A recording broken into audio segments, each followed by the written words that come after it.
Hello everybody, it's me, GhostCritic, and as if I hadn't got enough to read after my huge haul of back issues that I bought on Sunday, and if you want to see what that haul was, check out my last video.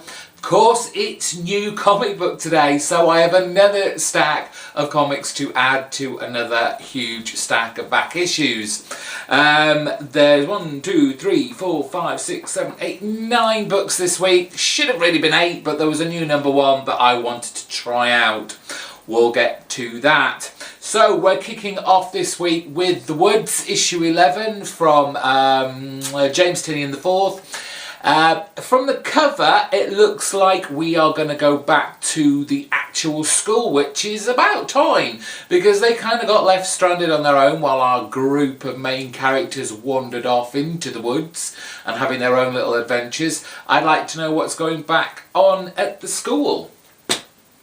The last part of Fiction Squad came out this month, issue 6 of 6 by Paul Jenkins and Ramon Bax. It has just been fun and entertaining comic book. There hasn't been anything incredibly deep or amazing, you know, pushing the boundaries of comic book reading, but sometimes I just want to sit back and have a laugh. It's been very cleverly written in a kind of almost parody of the crime noir genre, but using a fairy tale and children's stories characters. So I've enjoyed it. On to DC, we have the final issue of Swamp Thing, issue 40. Charles Soule's run comes to an end, and so does the title, to make way for our convergence. There's been no news that I've read so far that Swamp Thing is going to have a comeback once convergence and divergence is all done. So this could be a bit of a sad ending for Swamp Thing and me as a reader. I hope Charles Soule really sends Swamp Thing off in style. An absolutely fantastic cover of Batman Detective Comics. This is again issue 40 from DC. This is the kind of Anarchy storyline. I don't know if this wraps up the current storyline or we've still got another issue.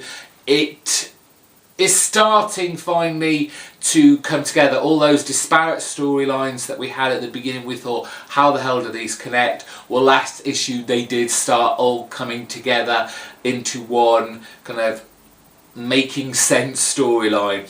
So hoping Buccioletta and Manapul bring this storyline together and finish it really well. The artwork, as always, is the treat for this book. The storylines are often not as great as they could be. Of course, week does not go by without Batman Eternal, issue number 48. I'm actually digging this cover. It looks like we're going to go back into Blackgate Prison. We've got Penguin being crowned, I guess, there, while a huge riot surrounds him. Be interesting to see how Penguin is being used now and what his part in this whole plot ploy to bring down Gotham and Batman.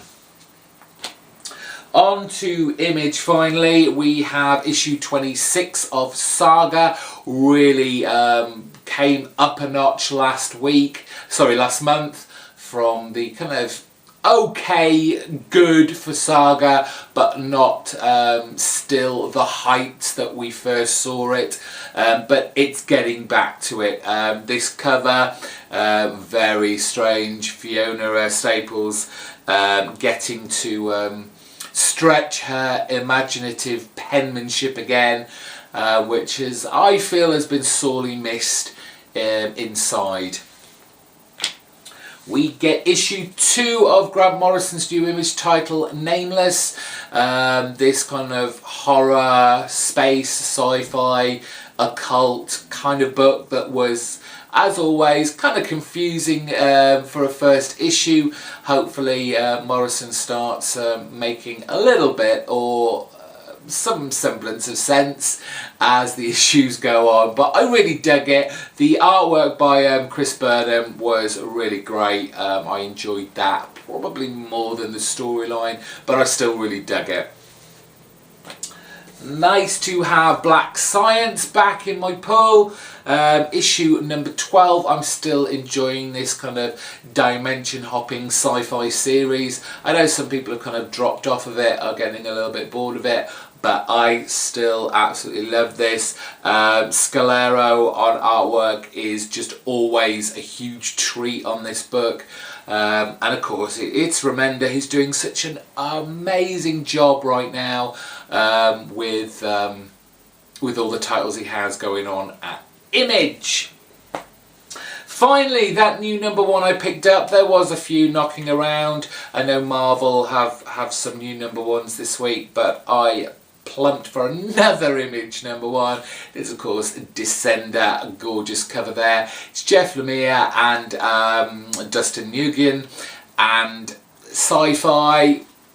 I'm up for it. Jeff Lemire did Last We Saw, was it Trillium, which I really enjoyed. He may have taken that concept of, you know, turning the book all the way around and all that kind of stuff a little bit far, but at least he's stuck with that concept throughout. Let's see what he can do with his new Image title. And that is my books this week.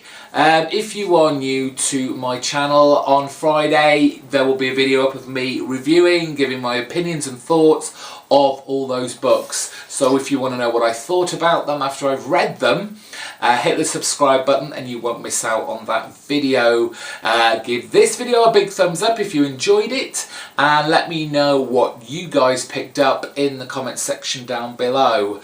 So if you are just on your way to the comic book shop, if you're at the comic book shop right now, if you've just come out of the comic book shop, or at home already tucking into your comic books, I hope you picked up everything that you wanted and are enjoying what you read.